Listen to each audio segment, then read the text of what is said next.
Hey everyone, it's Chris Landry from the Viking Marketing Department. Viking just introduced a new boat. It's the 38 Billfish. I'm here with John Leake. He's the general manager of Viking Mullica. That's where the boat is being built. John, tell us about the boat. So the new 38 is an evolution of our 37. We're taking an opportunity to build on the success we've had over the past 2 years building 25 plus boats of the 37. We're taking an opportunity to retool and refine and make an already great boat even better. Some of the other engineering and the systems that you find throughout the rest of the Viking line, we've been able to integrate more completely into this new model since it was a start from scratch design.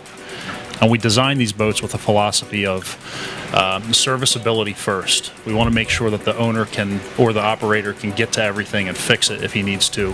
The Open will be more of a traditionally styled open boat, whereas the Billfish, we are really the only builder out there that builds anything like it.